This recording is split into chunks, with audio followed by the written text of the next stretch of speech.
Hello everybody, my name is Beadle, and I'm doing an informative speech over Tesla and the recent tragic events that transpired and what their response was. Here's my audience. I only have two people. I know that's three, but we're going to go with it. So I'm going to do me a favor, everybody close your eyes and imagine you are driving off the lot in your brand new Tesla, ready to try out the special features of self-driving. You get on the highway, you put it into self-drive mode, you start to relax, you start playing some music, you roll down the windows, and then all of a sudden you look up, and in terror you find yourself headed towards a semi-truck, and there's nothing you can do about it. So everybody open your eyes. So obviously this is a tragic event, and the families were affected in a very negative way. So Tesla's reputation is in the dumps after autopilot malfunction results in crash. And that's my thesis statement. So the main points that I'm going to be telling this speech about is what caused the accident to happen, what the driver's engagement involvement was in the accident, and what Tesla, the company, did to make sure that that doesn't happen in the future. So Tesla's technology partially allows you to drive and park. The first fatal crash, the first point that I hit on is the first fatal crash was involved in 2017, reported by Rebecca Hellway from Fox Magazine. The car was going over 70 miles an hour and crashed into a concrete barrier, which proved to be fatal for the driver. So the self-driving car was a little bit of false advertising. People relied too much on an autopilot mode instead of being aware of their surroundings. So people need to be aware of their surroundings even when it is in self-driving mode so that doesn't happen. The second point I'd like to hit on is the driver's level of engagement of concern.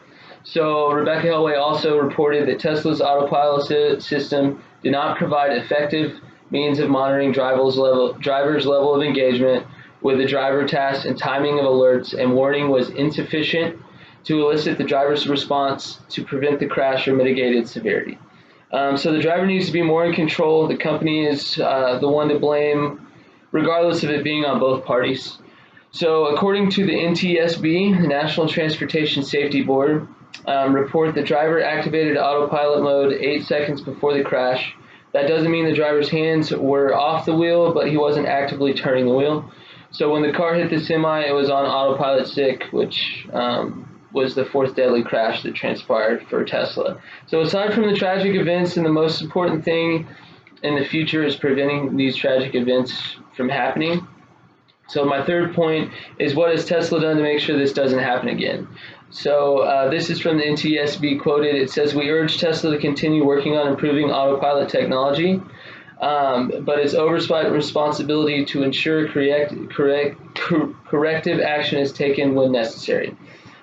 So the chairman, Robert Sumwald, pointed out that in 2017, they recommended automakers to design assist systems to prevent inattention and misuse. Volkswagen, BMW, and Nissan reported their attempt to meet the recommendation, but Tesla has still not gotten back to them. So he quoted, "Tesla is one manufacturer has ignored us, and that manufacturer is Tesla." So based on the research I've done on Tesla's autopilot malfunctions, I found Tesla's reputation is in the dumps. So to go back over what I've told you in the speech today, is the first crash was in 2017.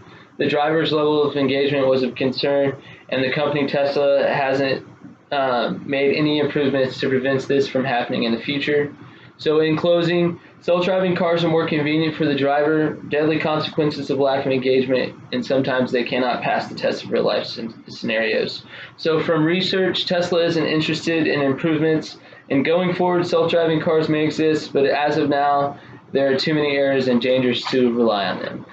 So that's my informative speech over the company Tesla and how the company rebounded. Thank you for listening, and I hope you guys have an awesome night. Show the audience. Oh, yeah. There's my audience. Yeah.